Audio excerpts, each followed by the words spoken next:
Използването на марка е един от елементите на изключителното право върху нея.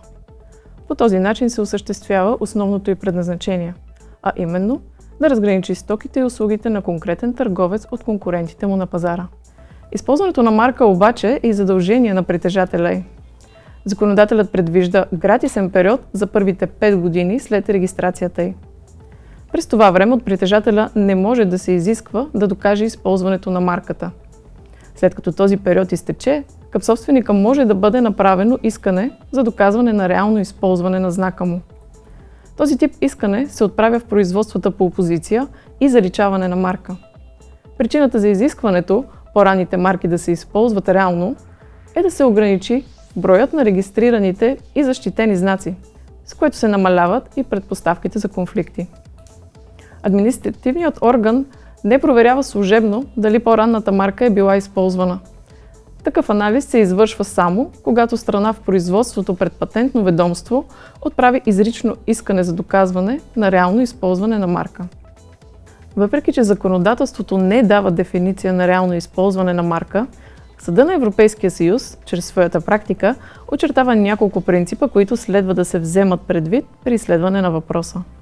В тази връзка, реалното използване трябва да е действително, да не е символично, да е в съответствие с основната функция на търговската марка, а именно да служи като гаранция за произхода на стоките и услугите, за които е регистрирана, позволявайки на потребителите да ги разграничат от конкурентните предложения на пазара. Това означава, че за да е реално, използването трябва да е в степен, достатъчна за заемането и задържането на пазарни позиции в съответния икономически сектор. В този смисъл, у потребителите трябва да е създадена директна връзка между марката и конкретната продуктова категория, произхождаща от притежателя или упълномощено от него лице. Други фактори, които определят наличието на реално използване, са естеството на стоките или услугите, характеристиките на пазара, териториалният обхват и честотата на използване на марката. Реалното използване на марка трябва да бъде доказано чрез солидни и обективни доказателства, съдържащи данни за ефективна и значителна употреба на знака на съответния пазар. Липсва количествен критерий относно това колко доказателства следва да се представят, за да е налице доказано реално използване, но са изведени няколко изисквания, касаещи данните в доказателствата, които следва да присъстват кумулативно, а именно мястото, времето, степента и естеството на използване на марката за съответните стоки и услуги. Понятието естество на използване се отнася до основната функция на търговската марка и вида, в който е регистрирана, както и връзката с стоките и услугите, които означава. В този смисъл, от доказателствата трябва да е установена ясна връзка между използването на марката и съответните продуктови категории. В допълнение, марката трябва да се използва публично и с насоченост навън, в контекста на търговска дейност с цел постигане на икономическо предимство за осигуряване на пазар за продуктите, които тя означава. Що се отнася до мястото за пазарна реализация, принципът е, че марката трябва да се използва на територията, където е защитена.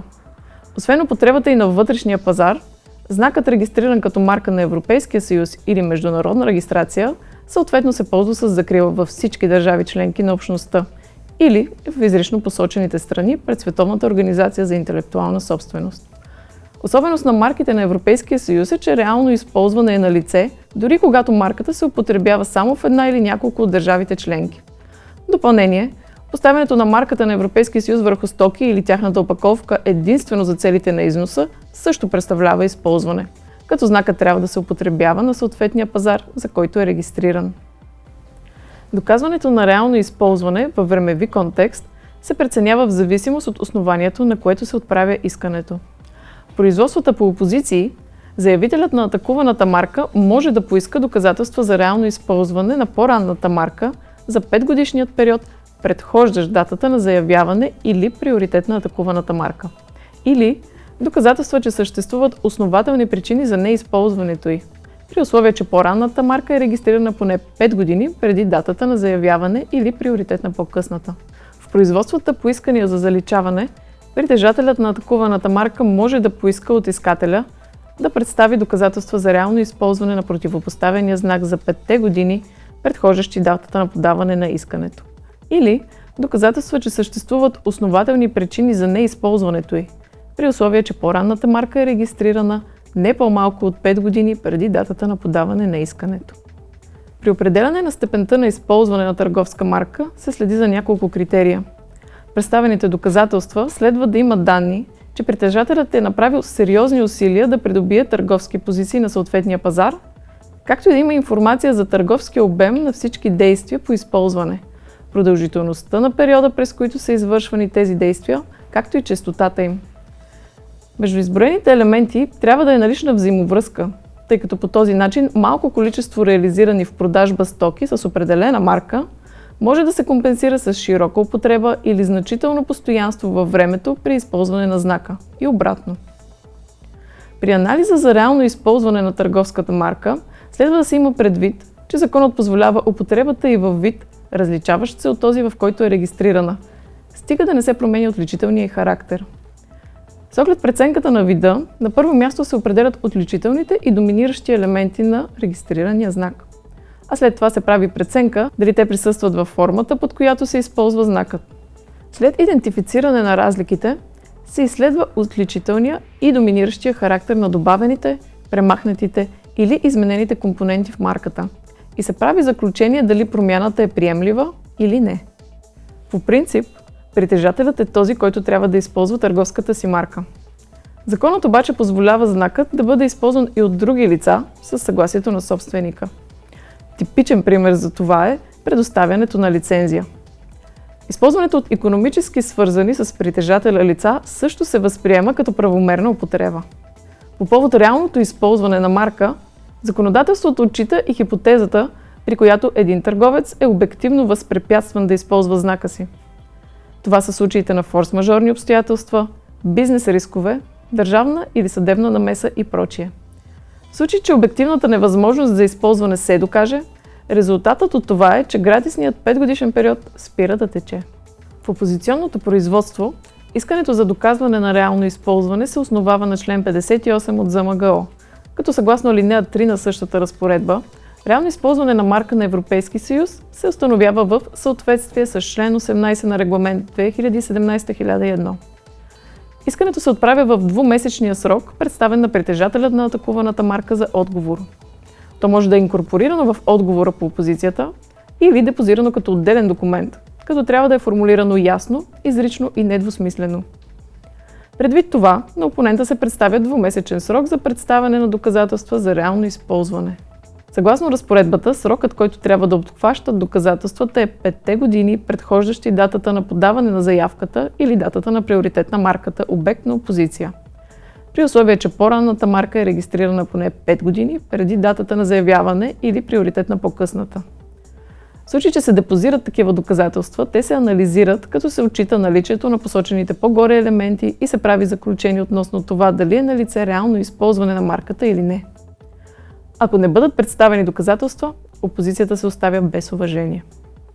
В производството по заличаване, искането за доказване на реално използване е уредено в член 77 от ЗМГО, като ако то е отправено към марка на Европейския съюз, се прилага член 18 от регламент 2017-1001.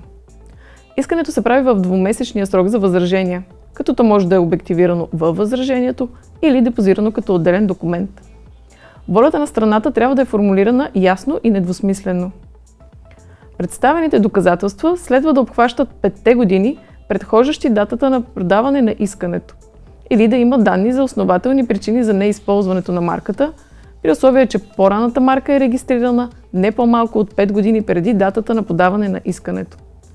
Особеното тук е, че служебно се следи и за втори срок, а именно, когато към датата на подаване на заявка на атакуваната марка са изминали повече от 5 години от датата на регистрация на по-ранната марка, освен за доказателства за използване за горе посочения период, искателят представя и доказателства за използване през 5 години, предхождащи датата на подаване на заявка за регистрация на марката, обект на искането.